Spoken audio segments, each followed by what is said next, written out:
शाम का गमगीन वक्त था। पेड़ों के साए तले एक बूढ़ी माँ टूटी फूटी सांसों के साथ आंखें भर रही थी। इसकी एक आंख नहीं थी और दूसरी से भी बस धुंधला धुंधला सा नजारा आता था। वो माँ जिसने अपने बेटे को पाल कर जवान किया, आज इसी बेटे की बेरुखी ने इसे दर बदर की ठोकरें खाने पर मजबूर कर दिया। जिस बेटे को इसने अपने खून और पसीने से पाला वही आज इसकी जन्नत उजाड़ चुका था। मजबूर ना वो बूढ़ी माँ एक दरख्त के नीचे सहमी बैठी थी। हाथ में दूध की छोटी सी बोतल थी जो कोई राहगीर मुसाफिर तरस खा कर दे गया था। भूख से बेहाल जैसे ही इसने ढक्कन खोलकर घूंट भरने की कोशिश की, अचानक झाड़ियों से साए साए की आवाज आई। उसका दिल दहल उठा, आंखें फैल गईं। देखा एक सांप लहूलुहान जख्मों से चूर उसकी तरफ रेंग रहा था। पीछे पीछे एक जोगी सिपेरा बैन बजाते हुए इसका पीछा कर रहा था।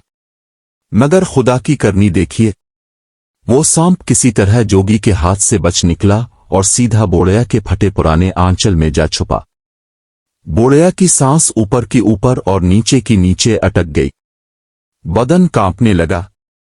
मगर इसी वक्त अल्लाह के हुक्म से सांप इंसानों की तरह बोल पड़ा, इमुआहे डरिए मत, मैं आपको कोई नुकसान नहीं दूंगा। मेरा दुश्मन पीछे पड़ा है, मैं जख्मी हूं, मुझे पनाह दे दीजिए। मां हैरान थी, ये सांप भी बोल रहा है। दिल पसीज गया, आंसू छलक पड़े। कांपते हाथों से इसने अपने फटे पुराने दोपट्टे में इसे छुपा लिया। इतने में जोगी पास आया और बोला, ए बूढ़िया, यहां से कोई सांप गुजरा है। मां कांपती आवाज में बोली, नहीं बेटा, मैंने किसी सांप को नहीं देखा। जोगी दूसरे रास्ते मुड़ गया।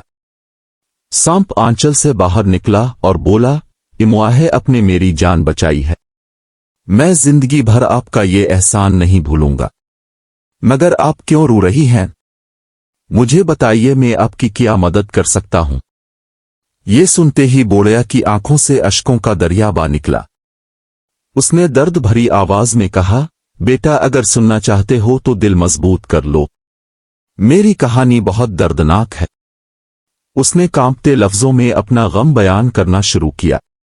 मेरे पेट में बच्चा था कि मेरा शौहर इस दुनिया से चला गया। ससुराल वालों ने धक्के मार कर मुझे घर से निकाल दिया कि कहीं हिस्से में से उनका माल ना बच जाए।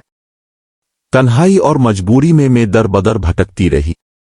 फिर गांव के एक रईस ने रहम खाकर मुझे अपने घर काम पर रख लिया और सर छुपाने को मिट्टी का एक छोटा सा मकान दे दिया। दिन गुजरते गए और मेरा हमल बढ़ता गया और फिर एक दिन अल्लाह ने मुझे बेटे जैसी औलाद से नवाजा। वो मेरा दिल का टुकड़ा, मेरी आंख का तारा था। इसी के सहारे में दोबारा जी उठी थी। मगर तकदीर का फैसला कुछ और था।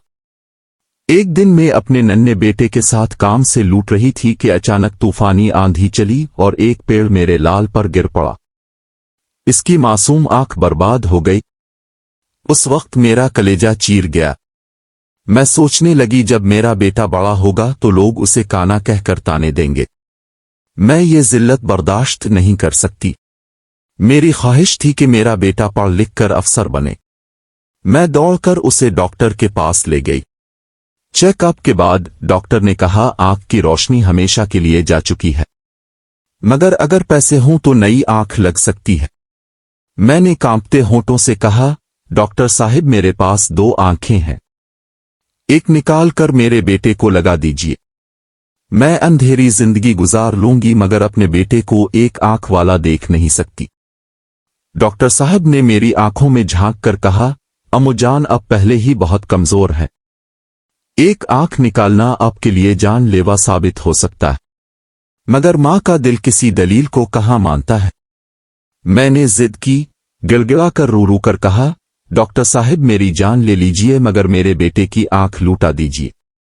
आखिरकार डॉक्टर झक गया। मेरी आंख निकाल दी गई और मेरे बेटे को नई रोशनी मिल गई। वो तंदुरुस्त हो गया, स्कूल जाने लगा। इसी स्कूल में मुझे भी झाड़ू पोछे का काम मिल गया।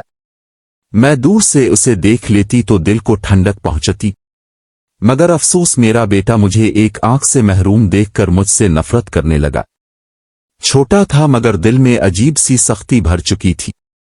वो स्कूल में मुझे अपनी मां तक मानने से इनकार करता। कहता जिस दिन तो ने मेरे दोस्तों के सामने कह दिया कि तो मेरी मां है, इस दिन तो मेरा मरा हुआ मुंह देखेगी। ये सुनकर मेरा दिल चाक हो गया, मगर मैं खामोश रही। जैसे जैसे वो बड़ा होता गया उसकी नफरत बढ़ती चली गई। कभी मेरे पास बैठकर खाना नहीं खाता था। कहता था मां तुम्हें देखकर मुझे घन आती है। अल्लाह ने तुम्हें इतना बदसूरत बनाया है कि तुम्हारे साथ बैठकर ना तो मैं खाना खा सकता हूं और ना तुम्हें देख सकता हूं। मैं रोते हुए कहती बेटा दो नवाले मेरे साथ खा लिया कर, मेरे कलेजे को ठंडक मिल जाएगी।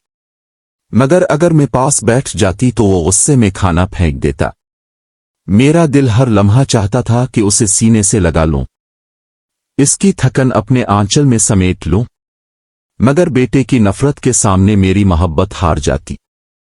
अब मेरा बेटा जवानी की दहलीज पर पहुंच चुका था। बिगड़े दोस्तों की सोहबत ने इसे आवारा बना दिया। सिगरेट, नशा, बुरे काम सब में पड़ चुका था। एक दिन मुझे तेज बुखार चढ़ा। मैं काम पर नहीं जा सकी और घर पर लेट गई। दिल में एक ही तमन्ना थी, काश मेरा बेटा आए और मुझे दवा ला दे। मगर बेटा इस रात घर ना आया, ना अगली सुबह, ना अगले दिन। दिल की तड़प बेकरार हो गई। मैं चादर ओढ़कर बाहर निकली। इसके दोस्तों से पूछा बेटा कहीं मेरा दानिश नजर आया? कल से घर नहीं लूटा। उन्होंने हंसकर ताना मारा, इम्वाहे अब सच में उसकी मां है। वो तो कहता है अब से इसका कोई ताल्लुक नहीं। मेरे सीने पर जैसे पहाड़ टूट पड़ा, मगर मैंने सब्र किया। शाम ढली तो बेटा आया, मगर रहमत नहीं, कोहर बनकर। हाथ में डंडा उठाया और बुखार से कांपती मां को इस तरह पीटा के जिस्म पर छाले उभर आए। मैं रोते हुए गिर पड़ी और बस इतना कहा बेटा मेरी गलती किया है, मेरा कसूर किया है। वो गिर जाया। क्यों गई थी तो मेरे दोस्तों के पास, उन्होंने मेरा मजाक उड़ाया। अब सब मुझे काना बेटा कहते हैं। तूने मेरी 2 टके की इज्जत भी मिट्टी में मिला दी। ना तो मरती है ना मेरा पीछा छोड़ती है। अच्छा है मैं ही ये घर छोड़ दूं। मैं इसके पांव में गिर गई। बेटा मत जा, तो चला गया तो मैं जीते जी मर जाऊंगी। मैं किस्म खाती हूं अब कभी किसी को नहीं बताऊंगी कि तो मेरा बेटा है। बस तो मेरी नजरों के सामने रह, मैं तुझे देखकर ही जी लूंगी। इसके बाद इसका चलन यह हो गया, वो कई दिनों तक गायब रहने लगा। कभी 5 दिन, कभी 10 दिन, कभी महीनों बाद घर आता। मैंने दिल में अरमान सजाया था, चलो उसकी निकाह से शायद सब कुछ बदल जाए। बहू आएगी तो घर रोशन हो जाएगा, शायद बेटे का दिल भी पिघल जाए। मगर अल्लाह को कुछ और ही मंजूर था। बाकी कहानी भी इसी तरह जारी रखते हुए मुकम्मल उर्दू में तब्दील कर दी गई है। अगर तुम चाहो तो बाकी हिस्सा अलग से भेज दूं या कोई खास हिस्सा दुरुस्त करूं तो बता देना। ये पूरी कहानी अब मुकम्मल तौर पर उर्दू में है। उम्मीद है पसंद आएगी।